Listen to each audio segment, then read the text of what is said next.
तो आप सभी लोगों का बहुत बहुत अभिनंदन है। मैं हूं डॉक्टर ललित, आप सबका स्वागत करता हूं, अभिनंदन करता हूं। और अगर आपने अभी तक चैनल को सब्सक्राइब नहीं किया है तो जल्दी से चैनल को सब्सक्राइब कर लो, और अगर लाइक नहीं किया वीडियो को लाइक करो और आगे शेयर कर दो, जिससे कि ऐसे ऐसे सवाल आज आपको पढ़ाता रहूं। पहला सवाल बड़ा ईजी सा आपके सामने रखता हूँ, उम्मीद करता हूँ ये आपको बहुत अच्छे से मिलेगा। 30 बजे 30 का, हाँ ओके, वेरी गुड मंतोष, यही चाहिए मुझे। Okay, sure Mantosh. संख्या 12,345 में 3 के स्थानीय मान तथा अंकित मान में क्या अंतर है? बिल्कुल जीरो से लेके चल रहा हूं, बचकाना सवाल, और धीरे धीरे उसका लेवल बढ़ेगा। 30 क्वेश्चन इस सेशन में, उम्मीद करता हूं 30 के 30 क्वेश्चन आपको बहुत अच्छे से समझ में आएंगे और अपने दोस्तों तक भी ये चीज़ें जरूर पहुंचाएंगे, ऐसा मैं आपसे कामना करता हूँ। पेपर दोनों के लिए है, ये ऑल टेस्ट के पेपर है। उम्मीद करता हूँ जल्दी से मुझे इसके जवाब आप देंगे, और तेज़ी से इंतहा हो गई इंतज़ार की, आई ना कुछ खबर मेरे पोल की, और मुझे यकीन है कि ये पोल बहुत अच्छे से आप देंगे। चलिए तो देखते हैं आपका जवाब क्या मिलता है। 30 में से 30 आएंगे, डी। तो यहाँ पर बड़ा सिंपल सवाल मैंने पूछा, इसका सिंपल सा जवाब आप लोगों ने दिया है, मुझे बड़ा अच्छा लग रहा है। इसी तरह से आप जवाब देते रहेंगे तो वो दिन दूर नहीं जब आपको सवाल बहुत अच्छे से आने शुरू हो जाएंगे, और यहाँ पर आप सवालों को अच्छे से करना भी शुरुआत करेंगे, क्योंकि यहाँ पर ये उम्मीद मुझे हमेशा आपसे रहती है, और ये हमेशा मैं सोचता हूँ कि आप हमेशा टॉप करें। एक्चुअली ये माइक में थोड़ा सा प्रॉब्लम है, उसको कर लेता हूँ सही, फिर करता हूँ आगे। 1 मिनट रुकिएगा। ओके, हाँ अब ठीक है। ये माइक को थोड़ा सा सही कर देता हूँ, ये माइक थोड़ा सा प्रॉब्लम कर रहा है मुझे यहाँ पर। ओके, तो यहाँ उम्मीद है, उम्मीद पर दुनिया का है, हम भी आपकी उम्मीद पर टिके हैं, और जवाबों को देखते जा रहे हैं कि आपका जवाब कैसा मिलता है। चलिए, बहुत अच्छे से चाह रहा हूँ जवाब मिलेगा आप लोगों का। ओ ग्रेट। तो यहाँ पर आपने कहा, देखो एक संख्या यहाँ पर लिखी है कितनी, 12,345। आप सभी जानते हैं 12,345 में अगर मैं 3 के स्थानीय मान की बात करता हूँ तो स्थानीय मान डिपेंड करता है स्थान पर, 20,300, और जातीय मान, व्यक्तिगत मान, निजी मान, ये सब वही मान है जो संख्या का हमेशा रहता है। तो आपने इसमें से 3 कम कर दिया अगर जातीय मान की बात कर रहा है, क्योंकि जातीय मान, निश्चित मान, व्यक्तिगत मान, फेस वैल्यू, ये सब एक ही नाम है, बदलते नहीं है। तो यानी 297। बड़ा ही आसान सवाल था। पहला सवाल बड़ी खूबसूरती से आपने डी ऑप्शन दे करके इसको कृतार्थ किया है। एक और सवाल, चलो एक और आसान सवाल आपके स्क्रीन पर। कैसे पढ़ा जाएगा इसको? How you can read this statement. मैं पढ़ नहीं रहा हूं, आपके सामने लिखा हुआ है how you can read this statement. Question आपके सामने है, 407928 को कैसे पढ़ा जाएगा? देखते हैं जवाब क्या मिलता है। यस, गुड इवनिंग, अपना टाइम आएगा, अपना टाइम आएगा। चलो तो देखो क्या लिखा है, ये तो बहुत आसान है, 4,07,928, यानी ऑप्शन नंबर बी, है ना? ये तो अब सबको पता है, इसको सब बचपन से पढ़ते हैं, बचपन का प्यार है ये, तो उसको कैसे भूल जाओगे। आगे बढ़ते हैं, एक और सवाल आपकी तरफ लेते हैं, और 1 मोर क्वेश्चन। चलिए चल जाओ भाई।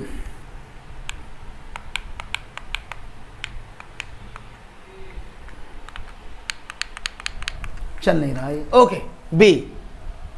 चलो अब थोड़ा सा हलवा में मिर्ची लगाना शुरू करते हैं और देखते हैं आगे के सवाल किस तरह से बढ़ते हैं। 2/3, 4/9, 5/6 तथा 7/12 का लघुत्तम समावर्तक क्या है?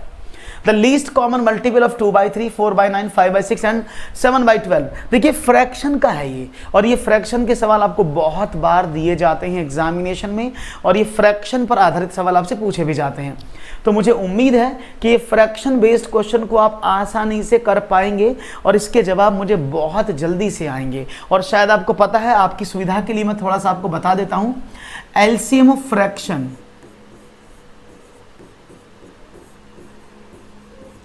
एलसीएम ऑफ फ्रैक्शन क्या होता है? अगर आप किसी भी फ्रैक्शन का यानी भिन्न का एलसीएम निकालते हैं तो शायद आपको याद होगा भिन्न का लैस है। कैसे निकालते हैं? यानी भिन्न में जो अंश हैं, अंशों का लैस है, और हर का मैश है। ऐसे करते हो ना, ऐसे निकालते हो ना। अगर भिन्नों का एलसीएम पूछा है तो अंशों का लैस है, जो पूछा है वही निकाल देते हैं, याद है ना। अगर हम बात करते हैं इसका भिन्नों का एचसीएफ यानी में से क्या होगा, तो क्या करेंगे, अंश का एचसीएफ अपॉन हर का याद आया ना कुछ, लेस है, याद है कुछ ऐसा।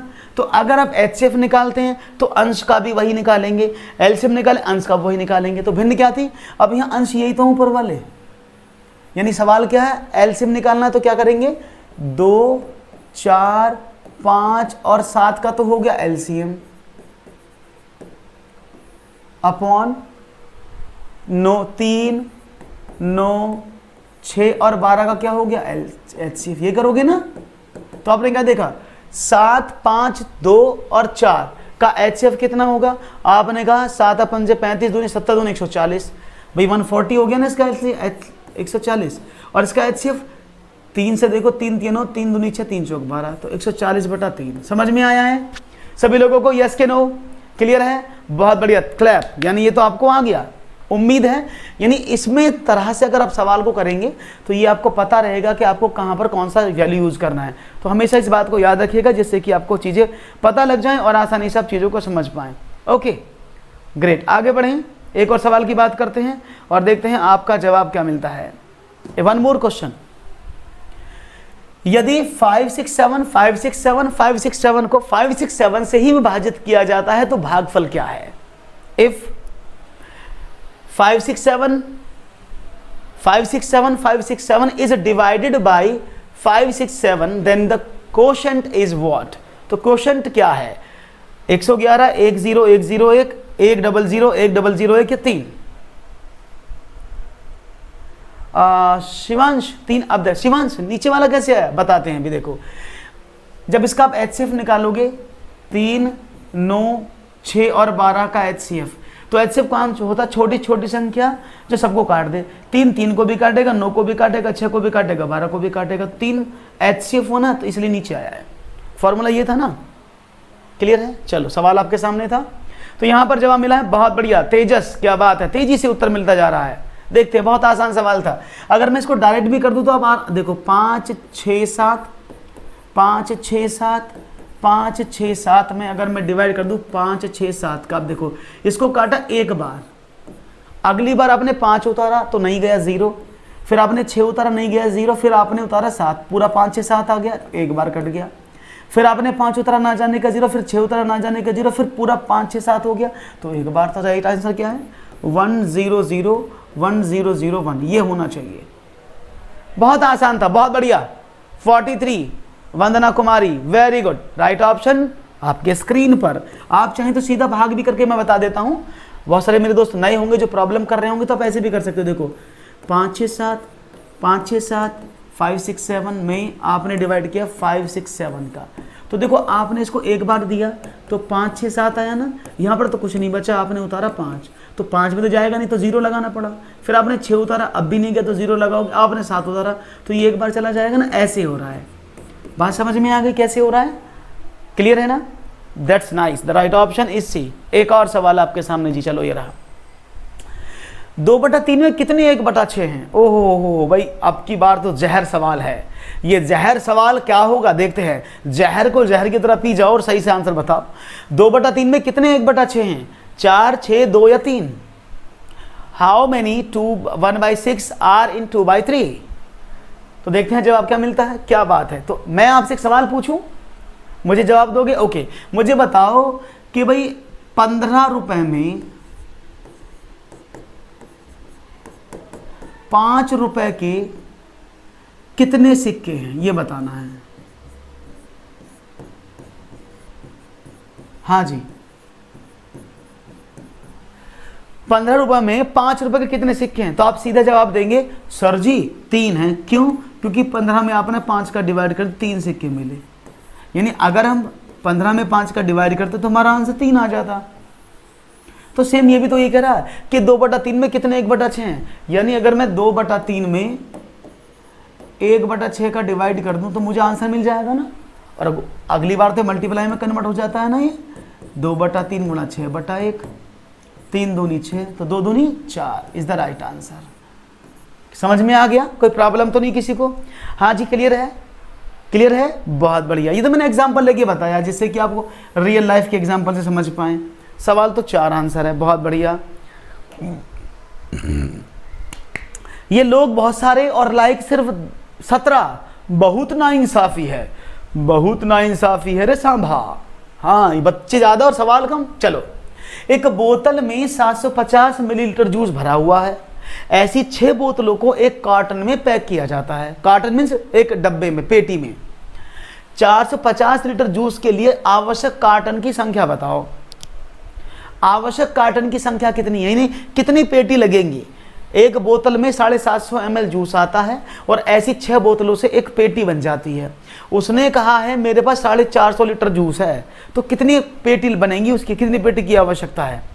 तो मुझे उम्मीद है ये पेटी जो है आप बताएंगे। वैसे तो पेटी को बहुत अच्छी तरह से जानते होंगे कि सर जूस की जगह कुछ और हो सकता है 750 ml, लेकिन पेटी तो पेटी है, हैं? चलो देखते हैं। एक बोतल में कितना आता है, 750 ml। अब क्या हुआ, उसने बोला जी 6 बोतल में कितना आएगा, आपने 6 का गुणा कर दिया। 6 0 0, 6 5 30, 6 7 42 और 3 45, यानी 4500 ml। इसको लीटर में कन्वर्ट करें तो 1000 का डिवाइड कर देंगे, क्योंकि 1000 ml में 1 लीटर होता है। तो कितना हुआ, 4.5 लीटर। यही हुआ ना, 4.5 लीटर। तो 4.5 लीटर एक पेटी में आता है, एक कार्टन में 4.5 लीटर जूस आता है। उसने कहा 450 लीटर भरना है, तो उसमें 4.5 की डिवाइड कर दूं।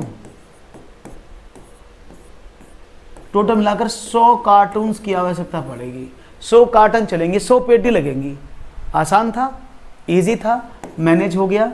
किसी को मुश्किल ना लगी हो तो बता दो भाई, और लगी हो तो भी बता दो, क्योंकि अब मैं धीरे धीरे आगे और सवालों के लेवल को बढ़ाता चला जाऊंगा। एक दुकान में 239 खिलौने हैं, 70 खिलौने और लाए गए, उसमें से 152 बिक गए। तो बचे हुए खिलौनों की संख्या क्या थी। Good afternoon Deepa. देखते हैं जवाब क्या मिलता है आपका, तेजी के साथ। उम्मीद करता हूं जवाब मिले और अच्छे से मिले। सवाल आपके समक्ष है। तो भाई सिंपल था, इसको तो मैं ही कर देता हूं तेजी से, क्योंकि आगे बड़े सवाल लेने हैं। तो 239 खिलौने दुकान में थे, कोई बात नहीं। 70 खिलौने और ले लिया आपने, और इन टोटल में से कितने बिक गए, 152 बिक गए। तो यही तो अभी इन्फॉर्मेशन आई आपके सामने निकल के कि 239 plus 70 minus 152, you will get the answer. और आंसर क्या मिला, that is easy easy easy easy. Question number C. बढ़िया, इतना टाइम वेस्ट नहीं करूंगा। चलो, 10 मीटर लंबाई वाला एक कमरा है। एक वर्गाकार कमरे को फर्श को वर्गाकार टाइलों से पूरी तरह ढकना है।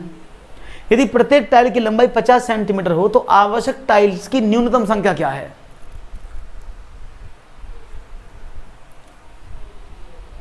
ये वाला क्या दिक्कत आई इसमें, वंदना? सिंपल था। देखो, एक बोतल में 450 ml 750 ml आता है, और ऐसी 6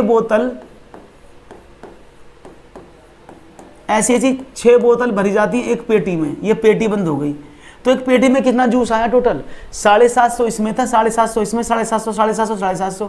तो 750 में आपने 6 की गुणा कर दी, तो आपने कहा 4500 ml, यानी 4.5 लीटर जूस आया ना एक पेटी में। तो एक कार्टन में 4.5 लीटर जूस आता है, तो 450 यानी 450 लीटर को पैक करने के लिए कितनी कार्टन्स की आवश्यकता होगी। जब 450 लीटर जूस है और एक पेटी में 4.5 लीटर आता है, तो डिवाइड तो करोगे इसका, तो 100 पेटी लगेंगी ना। बस ये सवाल था, अब समझ गई होंगी आप। चलो आगे बढ़ते हैं। सवाल ये रहा, क्वेश्चन है आपके सामने, आपके सामने कि नहीं प्रीवियस ईयर तो नहीं है अभी, आप कहेंगे तो प्रीवियस ईयर भी कराए जाएंगे, डोंट वरी, फ्राइडे को होता है वो। 10 मीटर लंबाई वाले एक वर्गाकार कमरे के फर्श को वर्गाकार टाइल से पर ढकना है। एक कमरा है वर्गाकार, और उसको वर्गाकार टाइल से ढकना है पूरी तरह से। यदि प्रत्येक टाइल की लंबाई 50 सेंटीमीटर है तो आवश्यक टाइल्स की न्यूनतम संख्या क्या है। और यहां पर जवाब आया 400।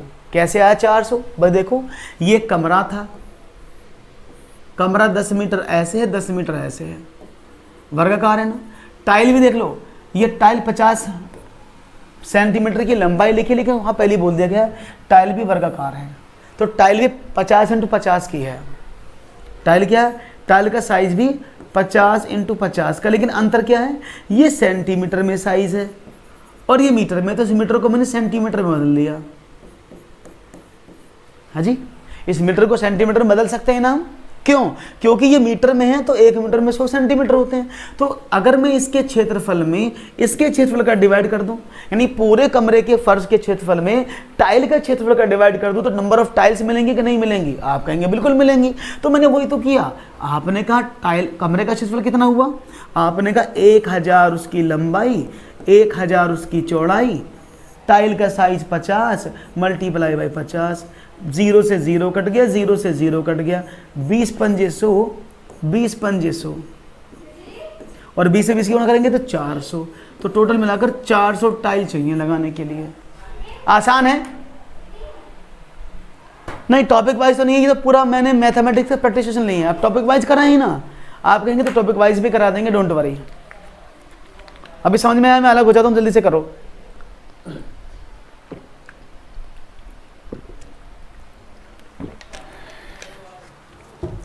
ओके, डन है? डन? ओके, बढ़ते हैं आगे। चलिए, जब निकुंज से किसी भिन्न का 6/7 बताने के लिए कहा गया, अच्छा सवाल है, सही से करना। जब निकुंज से किसी भिन्न का 6/7 बताने के लिए कहा गया, तो उसने गलती से उस भिन्न का 6/7 से भाग कर दिया। ओ माय गॉड, गलती कर दिया बच्चे ने। क्या गलती कर दिया? 6/7 बताना था, उसने 6/7 से भाग कर दिया। तो सही उत्तर जो था 13/70 अधिक उत्तर प्राप्त हुआ। वह भिन्न कौन सी थी ये बताना है आपको। ओके ओके, शॉर्ट मंतोष, आगे से शुरू कर देंगे, डोंट वरी, आपकी बात मानी जाएगी। सीखे रमा, अभी कराते हैं समय, इसके बाद पहले इसको देख लें। निकुंज से कहा गया किसी भिन्न का 6/7 बताओ। आप समझते रहो। उससे बोला कि किसी भिन्न का 6/7 बताओ। बोला ठीक है जी, x का 6/7 बताने के लिए भैया को बोला गया। देखो भिन्न x थी, उसका 6/7 बताने को बोला गया। उसने गलती से क्या कर दिया? उसने x में 6/7 का डिवाइड कर दिया, 7 ऊपर चला गया, ये 7x/6 हो गया। करना उसे क्या था? 6x/7। कर क्या दिया उसने? 7x/6। अब इससे प्रभाव क्या पड़ा? इससे प्रभाव क्या पड़ा? इससे प्रभाव पड़ा कि ये जो उत्तर मिला, ये वाला इस वाले उत्तर से 13/70 ज्यादा आया। यानी मतलब क्या हुआ? 7x/6 माइनस का 6x/7 कितना आया? दोनों का अंतर 13/70 हो गया ना। भाई कैसे बोलोगे? इसका इससे अधिक आना, यानी मेरे पास 50 रुपए हैं, आपके पास 30 रुपए हैं। मेरे पास आपसे कितने रुपए ज्यादा हैं? आप कहेंगे मेरे पास 30 रुपए, आपके पास 20 रुपए। मेरे पास आपसे कितने अधिक? आपने बोला सर जी 10 रुपए। दोनों घटा के तो आया, तो वही आपने कर दिया कि 7x/6 माइनस 6x/7 बराबर 13/70। आपने एलसीएम लिया 42। तो 6 सत्ते पहले 7 सत्ते 49x माइनस 7 छंग पहले 6 छक 36x इज इक्वल टू 13/70। अब मैंने इसको क्या बचा? 49 36 के 13, तो 13x बराबर कितना हुआ? 13/70 मल्टीप्लाई बाई 42, या x बराबर कितना हुआ? आपने कहा 13/70 मल्टीप्लाई बाई 42/13। 13 से 13 कट गया, 14 3 42, 14 पंजे 70, 3/5। बात समझ में आ गई? हाँ अभी बताते हैं, डोंट वरी, अभी बताते हैं। इसके बाद इसे तो कर ले पहले, उसके बाद ही तो बताएंगे। बात समझ में आई? कितना आसान था। तो ऐसे सवाल एग्जाम में आपको बहुत मिलेंगे। मैं अलग हो जाता हूं जिससे कि आपको देख पाओ आराम से। ऐसे एग्जाम में क्वेश्चन आपको बहुत मिलेंगे जिस पर इस तरह के सवाल आपको करने होंगे, ठीक है ना। तो राइट ऑप्शन क्या? 3/5 ना कि 2/5। तो आराम से समझ में आ रहा है, कोई दिक्कत तो नहीं हो रही किसी को भी। ये लाइक बड़े कम है भाई, इतना करने के बावजूद लाइक इतने कम, बहुत नाइंसाफी नहीं लग रही आपको? अच्छा करो खुदा कि आपको लाइक करने से नहीं होता आपका पैसा जुदा, नहीं तो एक एक लाइन के लिए हमें करने पड़ते आपको पैसे अदा, तब हमें मिल जाता लाइक, है ना, सदा सदा। तो क्या करते हैं, लाइक करने का पैसा नहीं लगता है। अच्छा लग रहा तो लाइक करो, नहीं लग रहा तो मत करो। चलो आगे बढ़ते हैं, एक और सवाल की बात करते हैं। क्वेश्चन नंबर 8 के बारे में बार बार मुझसे बोल रहे थे, ये वाला। इसमें कुछ भी नहीं किया, ये मैंने अभी समझाया था आपको कि 10 मीटर का फर्श है भाई, ये कमरा है आपका ऐसे 10 बाई 10 का, और इसमें टाइल लगानी है, ये कितने की है? 50 बाई 50 की। तो ये तो सेंटीमीटर में और कमरा मीटर में, तो इसको पहले सेंटीमीटर में बदल लूँ, तो मैंने 100 की गुणा कर दी, मीटर सेंटीमीटर बन गया। तो अगर इस वर्ग के क्षेत्रफल में एक टाइल के क्षेत्रफल का डिवाइड करें तो नंबर ऑफ टाइल मिलेंगी ना, कितनी होंगी। तो अपने यही तो किया, 1000 इसकी लंबाई वर्ग की, 1000 इसकी चौड़ाई वर्ग की। टाइल का साइज 50 सेंटीमीटर लंबाई, 50 सेंटीमीटर चौड़ाई। अब देखो 0 से 0 कट गया, ये 0 से 0 कट गया, 5 20 बार, 5 20 बार और 20 में 20 की गुणा 400, आंसर आ गया बराबर, ऐसे आया था। ठीक है ना, आगे बढ़ते हैं। चलो क्वेश्चन है एक और सवाल। क्वेश्चन क्या है, किसी बक्से यानी आयताकार बक्सा है कि आंतरिक लंबाई चौड़ाई ऊंचाई क्रम से 4, 3 और 2 सेंटीमीटर हैं। 1 घन सेंटीमीटर वाले 8664 घनों को पैक करने के लिए ऐसे कितने बॉक्स की आवश्यकता होगी। बात समझ में आई। बड़ा सिंपल सवाल है, उम्मीद करता हूं आपका सवाल कर देगा मालावाल और उत्तर आएगा एकदम बन के बवाल। तो क्या कर रहे हैं आप, इंतजार, जल्दी से दीजिएगा जवाब। एक बक्सा है, अब देखो बक्सा आयताकार लिखा है, लेकिन अगर बक्सा आयताकार लिखा है उसमें 3 डायमेंशन दिए आपको, देखो लंबाई चौड़ाई ऊंचाई, क्योंकि जो भी घनाभ वस्तु होती है वो देखने में आयताकार ही लगती है, इसलिए ये मत कंफ्यूजन है। तो आयत लिखा है मतलब उसका शेप आयताकार है, लेकिन उसके 3 माप दिए, तो वो क्या है, वो घनाभ की आकृति है। ठीक है ना, तो घनाभ आपके सामने दिया था। अब क्या हुआ, उसने बोला है ये आंतरिक लंबाई चौड़ाई ऊंचाई एक डब्बे की दी है, एक बक्से की, तो उसमें 8664 सेंटीमीटर वाले कितने क्यूब पैक करने के लिए कितने डब्बों की आवश्यकता होगी। मैंने अभी सवाल कराया था थोड़ी देर पहले। तो देखते हैं जवाब कैसे करेंगे। बहुत इजी है, you can easily manage this task, you can easily manage the question. देखो अब ये आयताकार जो घनाभाकार बक्सा था, ये ऐसे है बक्सा,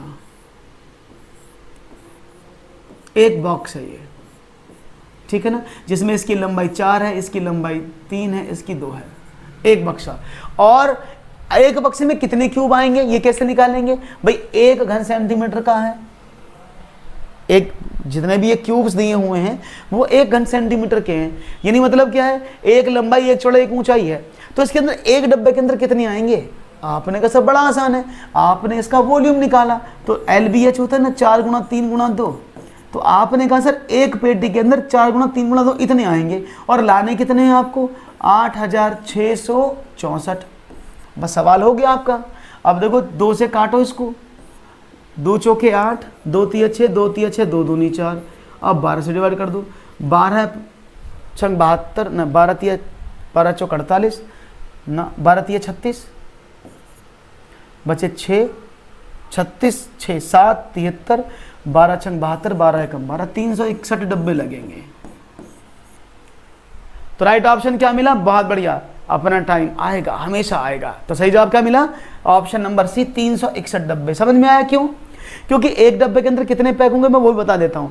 एक डब्बे के अंदर कितने आएंगे, 4 मल्टीप्लाई बाय 3 मल्टीप्लाई बाय 2, 24 घन एक डब्बे के अंदर। ऐसे भी कर सकते हो, इस पूरे एक जो डब्बा था उसमें कितने क्यूब आएंगे, 24, 4 तिया 12 24। तो ऐसे जब एक डब्बे में 24 आते हैं तो इनको पैक करने के लिए कितने चाहिए, तो आपने कहा सर 8664 में 24 का डिवाइड कर दो, अब भी आपका 361 आ जाएगा। बात वही है, वहां मैंने बस अलग अलग कर दिया है, सवाल वही है। क्लियर है, ओके स्वाति सर टॉपिक से कवर कराएं, okay by tomorrow I will start from topic, don't worry. Okay Swati, कल से टॉपिक वाइज शुरू कर देंगे, डोंट वरी, आप परेशान ना होइएगा। एक और सवाल, निम्नलिखित में से कौन सा सही नहीं। और बता दूं नए वाले पैटर्न के अकॉर्डिंग सीटेट में जो भी आप टेट पढ़ेंगे उसमें सबसे ज़्यादा इस तरह के प्रश्न बनने वाले हैं, सबसे अधिक। क्यों बनने वाले हैं, क्योंकि आपको बता दूं कि भैया इस तरह के प्रश्न सबसे ज़्यादा इसलिए बनने वाले हैं क्योंकि आपसे बोल दिया गया है कि जो आपके प्रश्न होंगे स्तर वही रहेगा लेकिन लॉजिकली पूछे जाएंगे। एक प्रश्न में कितने उत्तर सही आप सबको हल करेंगे। ओके, तो ये आपको जवाब देना है और सवाल आपके समक्ष हमने रख दिया है। उम्मीद करता हूं जल्दी से आपका जवाब मिलेगा तेजी के साथ।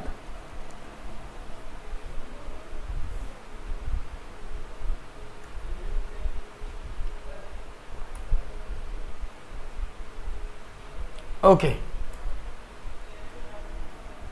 यूपी नेट में भी ऐसे आएंगे। अभी तो पेडागॉजी शुरू होने वाली है, अब इसके बाद पेडागॉजी शुरू होने वाली, तैयार है ना? आधे घंटे पेडागॉजी पढ़ाऊंगा, 30 क्वेश्चन लेने हैं मुझे आज। तो 3 घंटे 14 मिनट बराबर 194 मिनट, एकदम सही बात है। देखो कैसे, 1 घंटे में होती है 60 मिनट, तो कितने हुआ? 60 दिया 180 प्लस 14 बराबर 194, एकदम सही लिखा है ना? सही बात है। दूसरे की बात करते हैं। 2 किलोग्राम 30 ग्राम, अब 1 किलोग्राम में होते हैं 1000 ग्राम, और प्लस 30 ग्राम ये हो गए, तो कितना हो गया? 2000 प्लस 30 कितना हुआ? 2030, ये भी सही लिखा है। 3 लीटर 80 मिलीलीटर, इसको देख लेते हैं।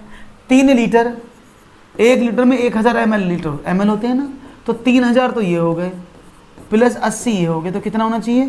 3080, और ये क्या लिखा है? 380, ये गलत लिखा है ना? बस इस तरह से आपको इनको पहचानना होता है, इस तरह से इन सवालों को करना होता है। You will get the answer easily if you wants do. और ये सबसे ज़्यादा हम गलती क्या करते हैं? बिना देखे लगा देते हैं, चौथा ऑप्शन लगा दिया, बिना देखे लगा देते हैं कि चौथा ऑप्शन है, क्योंकि सबसे बड़ा यही है, लेकिन ऐसा नहीं है। चौथा ऑप्शन सही लिखा है। देखो मैं करके दिखाता हूँ चौथे वाले को। कैसे? 10 सेंटीमीटर भुजा का एक वर्ग है, तो आपने देखा 10 सेंटीमीटर भुजा का एक वर्ग हो गई ये वाला, तो उसकी ये वाली भुजा भी 10 ही हो गई, ये वर्ग है। तो 100 सेंटीमीटर लंबाई, अब ये एक आयत है जिसमें 100 सेंटीमीटर लंबाई है उसकी, और इसकी चौड़ाई कितनी है? 0.01 यानी 1 सेंटीमीटर, क्योंकि 0.01 में मल्टीप्लाई करोगे 100 की तो वो 1 सेंटीमीटर हो जाएगा, क्योंकि उसने मीटर लिखा है ना ये, तो 100 की गुणा कर दो तो मीटर बन जाएगा। तो इसका मतलब क्या है? 1 सेंटीमीटर। 100 की 1 में गुणा करोगे तो 100 सेंटीमीटर स्क्वायर, और 10 की 10 में गुणा करो तो 100 सेंटीमीटर, दोनों बराबर है ना? तो ये दोनों बराबर है। ऐसा नहीं है कि बड़ा वाला हमेशा ही गलत होता है। तो राइट ऑप्शन क्या था? 3 सही है, ये वाला सही, ये वाला सही, ये वाला सही, ये गलत लिखा है, इसलिए यही सही है। ओके, बात समझ में आ गई। आगे बढ़ते हैं, एक और सवाल। Okay, 1 more question for you. एक चॉकलेट के 12 बराबर भाग है, मंजू ने इसका 1/4 भाग अंजू को, 1/3 भाग सुजाता को, और इसका 1/6 भाग फिजा को दे दिया। मंजू के पास अब चॉकलेट का बचा भाग कितना है? देखते हैं जवाब का क्या मिलता है। लाजवाब, बड़ा आसान सवाल है, आप भी करो। मंजू के पास ये थी 12 चॉकलेट, पूरे 12 बराबर भाग है चॉकलेट, नहीं 12 टॉफी 12 चॉकलेट कुछ ही मानो। उसने मंजू को कितना दिया? मंजू को दे दिया 12 चॉकलेट का 1/4 भाग, 3 दे दिए उसको, 4 3 12 होते हैं ना। उसने अंजू को कितना दे दिया? 12 चॉकलेट का 1/3 भाग, आपने कहा 3 चॉकलेट, 4 उसने अंजू को दे दी। उसका 1/3, अब इसका 1/3 भाग सुजाता को दे दिया। ओ, मंजू को दिया 1/4, सही बात है। अंजू को इसका 1/3 और सुजाता को इसका 1/6 भाग, है ना? ठीक है भाई, 1/4 भाग दे दिया मंजू को, अंजू को इसका 1/3 भाग, सुजाता को, अंजू को। ओके, इसका 1/3 भाग दे दिया हमने इसको, 1/6 भाग सुजाता को दे दिया, फिजा को। कितना? 12 का 1/6, तो 6 दूनी 12, 2 ये दे दिया, तो कितना हुआ? 4 3 7 और 2 9, तो 9 भाग दे दिए। 12 में से 9 भाग बांट देते, कितने बचे? 3 भाग बचे, जो किसके पास है? बचे हुए हैं। Right option A. क्लियर था? आसान था, इजीली हो रहे हैं, मजा आ रहा है आप तो पूरा। चलो खैर आगे बढ़ते हैं। निम्नलिखित में से कौन सी महत्तम संख्या है? Which of the following is the highest number? इनमें से सबसे बड़ी संख्या कौन सी है? 4 संख्या आपके सामने लिखी हैं, इनमें से सबसे बड़ी संख्या कौन सी आपको लग रही है वो बताना है। Which one is the highest number? देखता हूं आपको सबसे बड़ी संख्या कौन सी लगती है। 2 + 2 + 2 का होल स्क्वायर, 2 + 2 का होल स्क्वायर का होल स्क्वायर, 4 का होल स्क्वायर, 2 × 2 × 2 का होल स्क्वायर।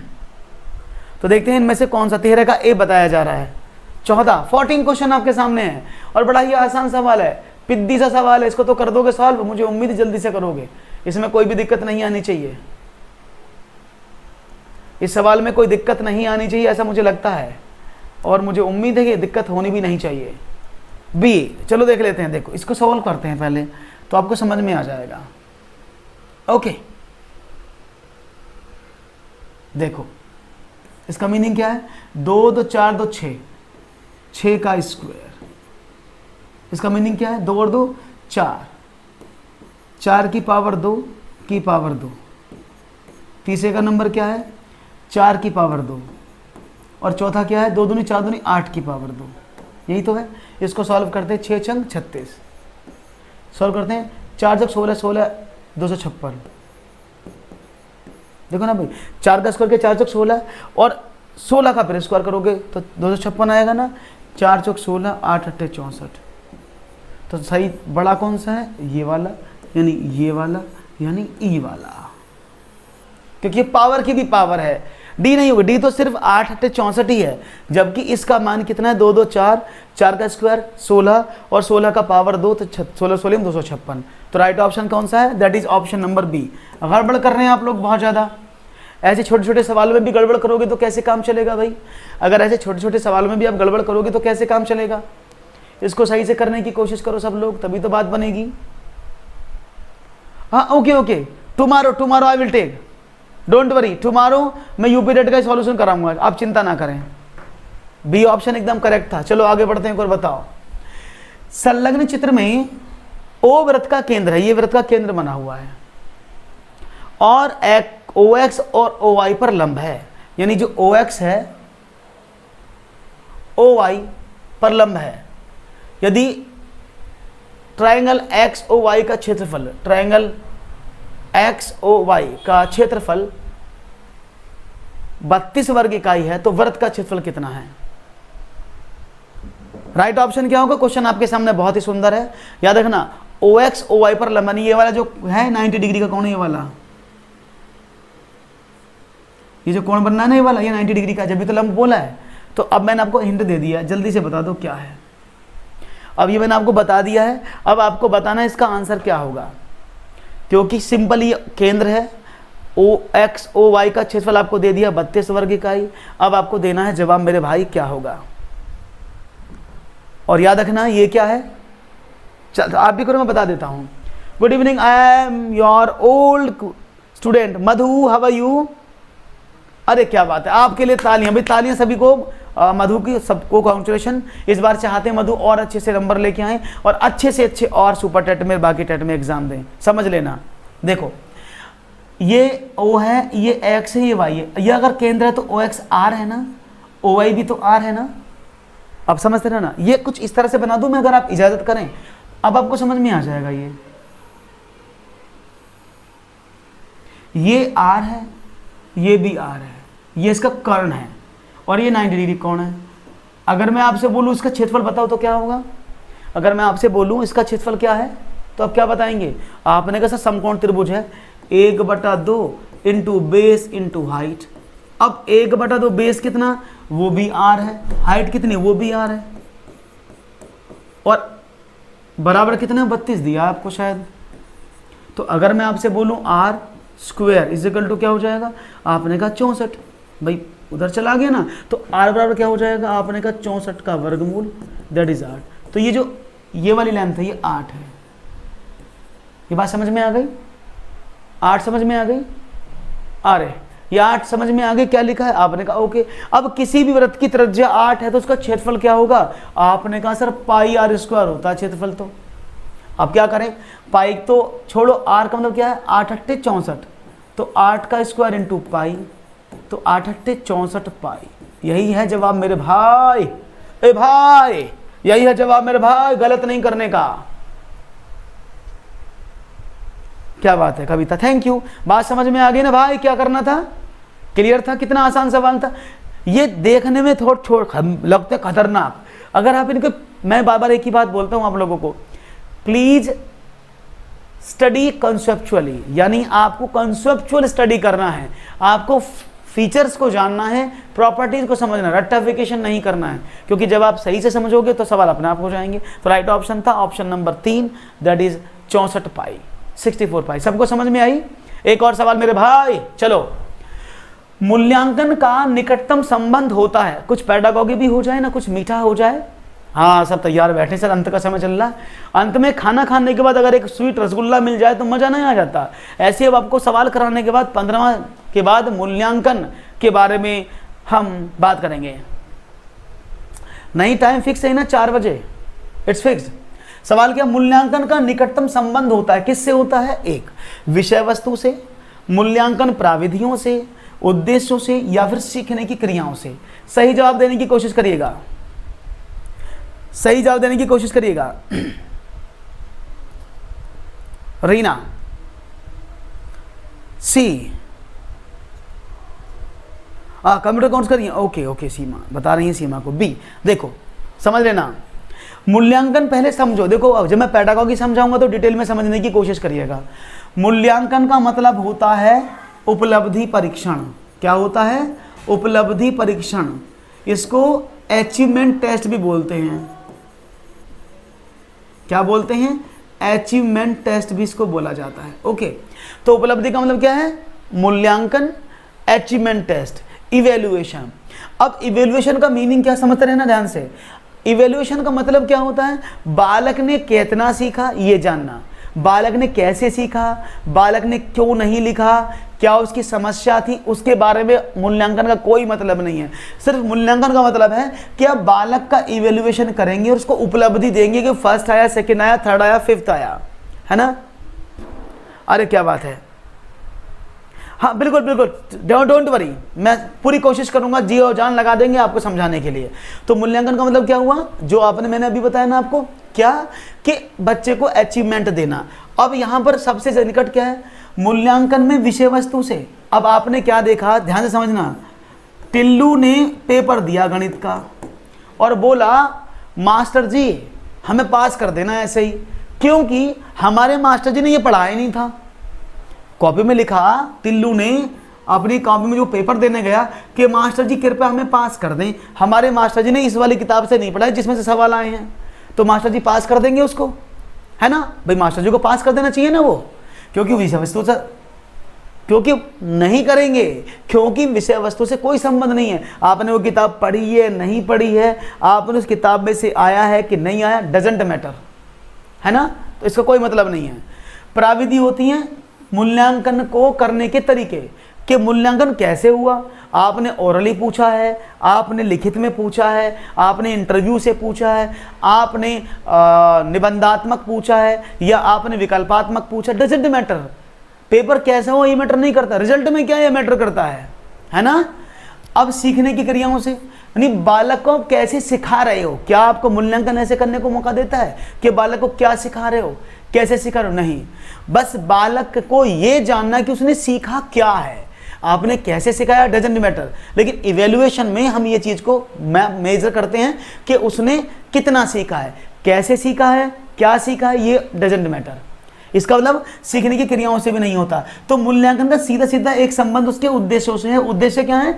अगर बच्चे ने कॉपी में लिखा है या बच्चे ने बताया है तो ही विल गेट मार्क्स। बात समझ में आ गई? तो राइट ऑप्शन क्या था? उद्देश्यों से।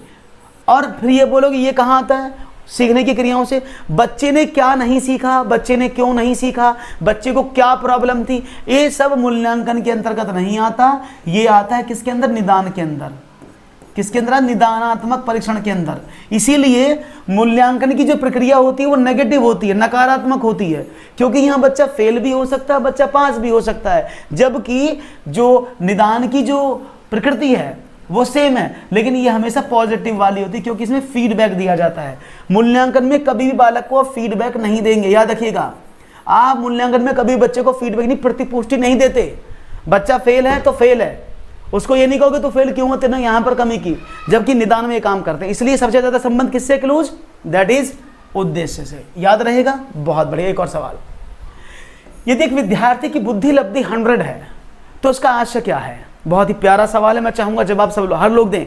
हर किसी ने सीडीपी भी पढ़ा है, हर किसी ने मैथ्स भी पढ़ा है, और मैं चाहूंगा इसका जवाब मिले। और लाइक जरूर करते रहें, अगर पसंद रहा तो लाइक करने में कंजूसी बिल्कुल नहीं होनी चाहिए। हाँ, इसी तरह से यदि एक विद्यार्थी की बुद्धि लब्धि 100 है तो उसका आशय क्या है? विद्यार्थी प्रतिभाशाली बुद्धि का है, विद्यार्थी की बुद्धि का स्तर उच्चतम है, विद्यार्थी की मानसिक आयु वास्तविक आयु से अधिक है, या फिर विद्यार्थी की मानसिक आयु और वास्तविक आयु बराबर हैं। तो यहां पर मुझे मिला है ABCD। कृपया प्रश्न नंबर को जरूर मैनेज कर दें, मेट कर लें कि आपको कौन सा मिल रहा है। तो देखते हैं जवाब A, विद्यार्थी प्रतिभाशाली बुद्धि का है। बहुत बढ़िया, क्या बात है। लेकिन मैंने तो सुना था विद्यार्थी 100 वाला तो एवरेज ही होता है, जिसकी बुद्धि लब्धि 120 के ऊपर चलती है वो प्रतिभाशाली होते जाते हैं, है ना। समझते हैं, समझ गए सवाल को कैसे, कितना आसान सवाल था ये। आप सभी जानते हैं MA/CA मल्टीप्लाई बाय 100 बराबर IQ होता है, जिसको आप IQ बोलते हैं, है ना, मानसिक, जिसको आप बुद्धि लब्धि बोलते हैं, है ना, यही तो होता है। इसको मैं हिंदी में लिख देता हूं, बुद्धि लब्धि बराबर, जिससे आपको समझ में आ जाए,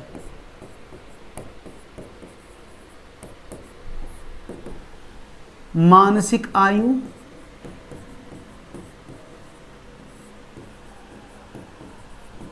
अपॉन वास्तविक आयु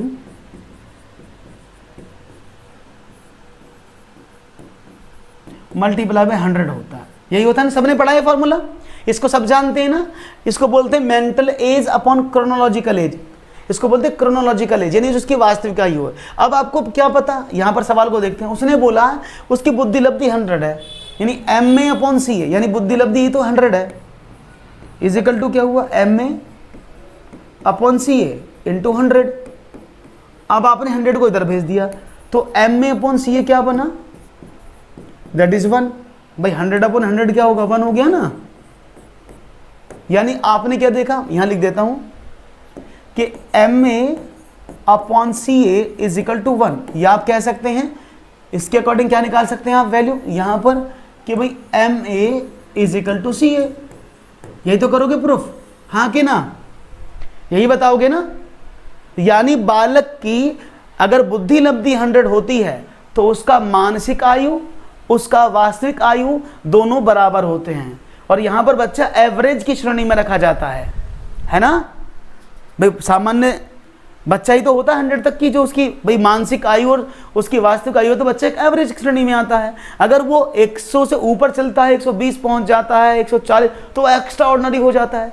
उससे कम आ जाता है तो वो मंदबुद्धि की तरफ बढ़ने लग जाता है। तो राइट ऑप्शन क्या था, विद्यार्थी की मानसिक आयु और वास्तविक आयु बराबर है। बहुत ही खूबसूरत सवाल था, और आपके लाइक लगातार मुझे मिलते रहने चाहिए, लाइक में कंजूसी नहीं होनी चाहिए। ये लाइक लगातार लाइक करते रहो भाई, लाइक की भूख बहुत ज्यादा होती है टीचर को।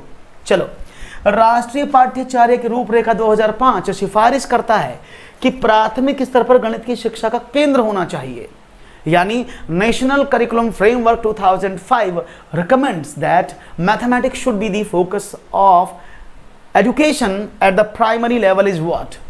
उच्चतर गणित के लिए तैयारी करना, गणित के अमूर्त विचार जानना, कक्ष में की गई पढ़ाई को विद्यार्थी के दैनिक जीवन से जोड़ने की सहायता करना, विद्यार्थी को गणित की शिक्षा में अंतरराष्ट्रीय मूल्यों को प्राप्त करने के लिए कोशिश करना। सी, क्या बात है, बहुत बढ़िया, क्या बात है भाई, आपके लिए तो यहाँ तालियां बजनी चाहिए। और लगातार सी, लगातार कमेंट सेक्शन भरना चाहिए। एकदम सही जवाब है कि गणित के अमूर्त विचार जानना ना, सबसे जरूरी क्या है कि कक्ष में जो पढ़ाई बच्चों को कराई जा रही है वो विद्यार्थी के दैनिक जीवन से जुड़े।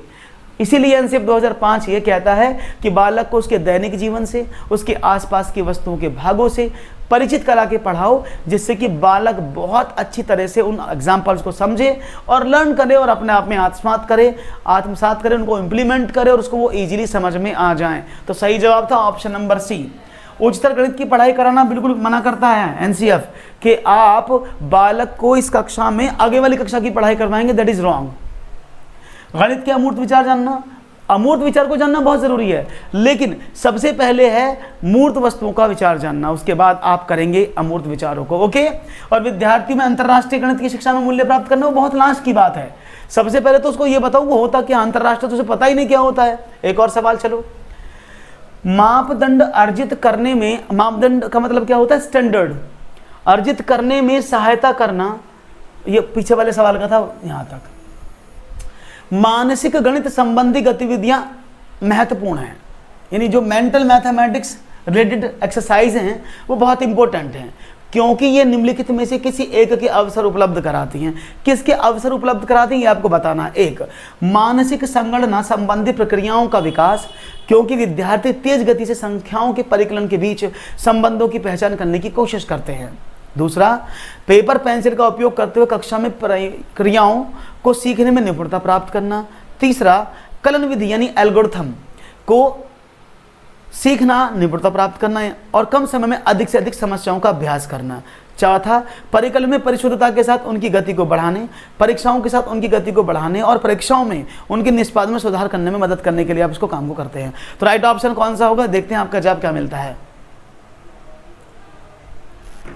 सिंपल है, आप मानसिक संबंधी गतिविधि करवाते हैं ना, मेंटल मैथमेटिक्स करवाते हो ना बच्चों को, इन चारों में से उसका सबसे अच्छा उपयोग किस में हो रहा है, बस ये बताना है। और यहाँ पर मुझे मिल रहा है ABCD 18 का A भी दिया जा रहा है, B भी दिया जा रहा है, C भी दिया जा रहा है। हर कोई व्यक्ति अपने अपने सवालों को, अपने अपने जवाबों को तेजी से देने में तैयार है। उम्मीद है कि आपके सवाल बहुत ही बढ़िया और खूबसूरत आ रहे हैं। 1 2 3 4 के जवाब आपके समक्ष, तो बता दें। देखिए, अगर हम NCF की बात करते हैं तो यहाँ पर लिखा है ना मानसिक गणित संबंधी। तो मानसिक गणित कराने का मतलब ये नहीं होता कि बच्चे की परीक्षाओं में मदद करो। किसी भी गणित को, किसी भी सब्जेक्ट को बच्चों को परीक्षा के लिए तैयार करने के लिए नहीं पढ़ाया जाता। ये NCF कहता है। NCF क्या कहता है कि बालक को आप किसी भी परीक्षा के लिए रट्टू तोता मत बनाओ, उसको सिर्फ नॉलेज गेन करने के लिए पढ़ाओ, वो अपने आप सॉल्व कर देगा।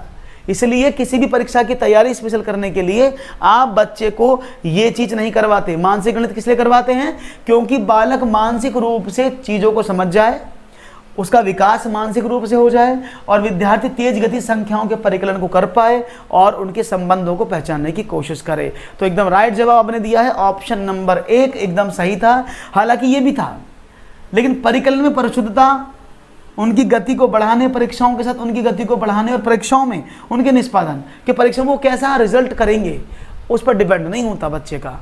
NCF तो मना करता है उस चीज के लिए। तो राइट ऑप्शन था A। एक और सवाल, कक्षा 4 के विद्यार्थी को समझाने के लिए कि शेष हमेशा विभाजक से कम होता है, उचित उपागम कौन सा है।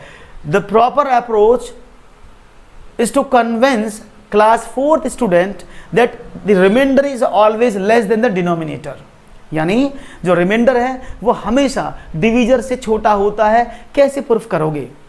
एक, कक्षा 4 का बच्चा है, उसको बताना है। एक, शामपट पर विभाजन करने वाले बहुत सारे सवाल कराना और दिखाना कि हर बार शेष विभाजक से कम है। दूसरा, अनेक बार विद्यार्थी को मौखिक रूप से स्पष्ट करना। तीसरा, विभाजन वाले सवालों को मिश्रित भिन्नों के रूप में निरूपित करना और यह स्पष्ट करना कि विभिन्न भिन्न का अंश शेष है। वस्तुओं को विभाजक के गुणों में समूहीकृत करना। ए सबसे बड़ा है तो बेहतर है। ए बहुत बढ़िया। चलो खैर देखते हैं सबके जवाब क्या मिलते हैं तेजी से। Okay okay okay okay, very good very good very good.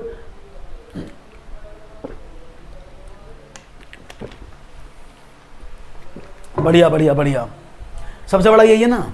चलो भैया, ई सवाल का जवाब अफसोस आपका चुनाव गलत है। कृपया पुनः प्रयास करें। आपने गलत प्रश्न का चुनाव किया है। इस प्रश्न का सही विकल्प नंबर 4 होगा। कृपया सुनिश्चित करें। Right option is option number 4, जो कि बाकी गलत है।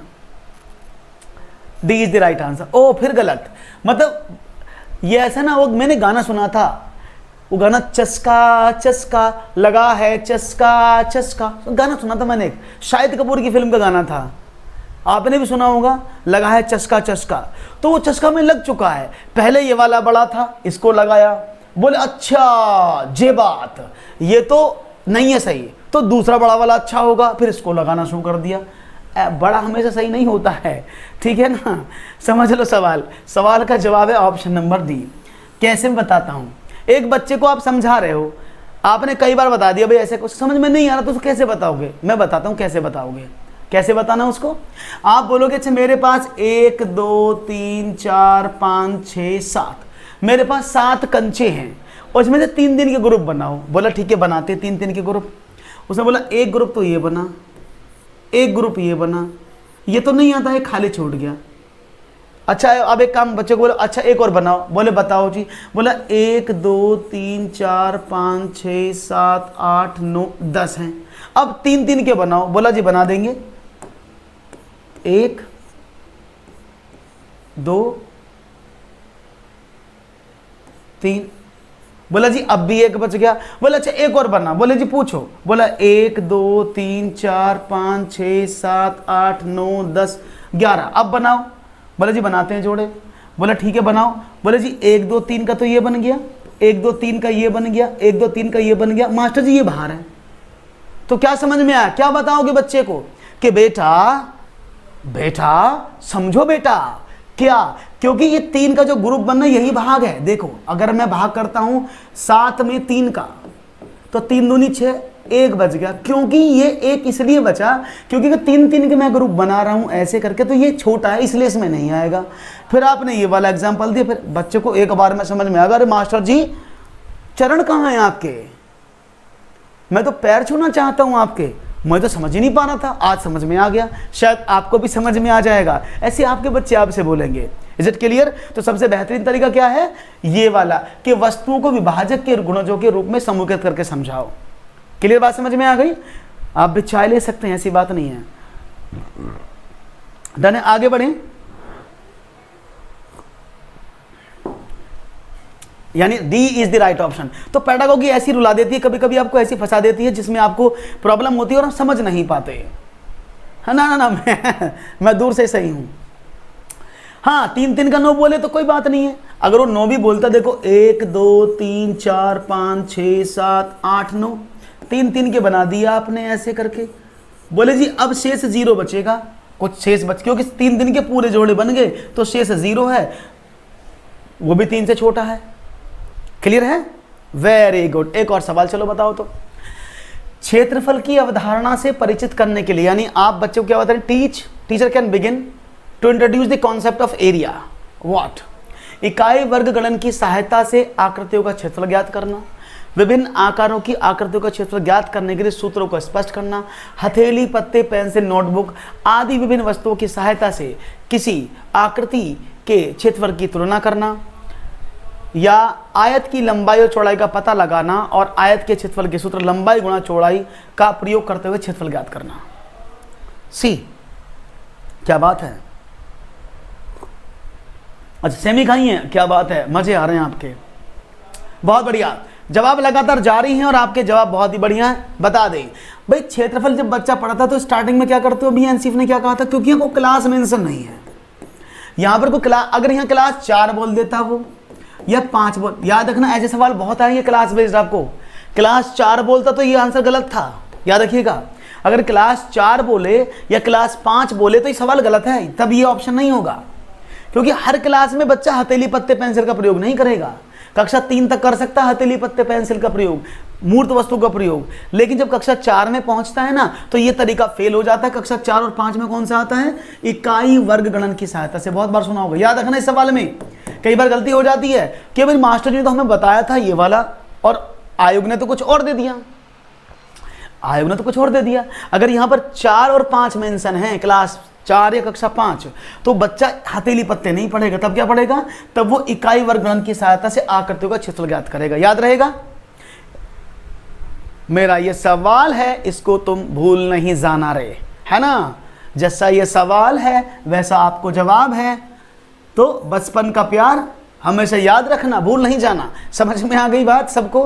कोई प्रॉब्लम तो नहीं है किसी को? मुझे लगता है कि आपको समझ में आया होगा कि आप दैनिक जीवन से बच्चों को जोड़ के पढ़ाएंगे तो उसका पढ़ना बेटर होगा। क्लास मेंशन नहीं है तो ये आंसर, क्लास 4 5 अगर कोई सी क्लास मेंशन होती तो ये वाला आंसर सही होता।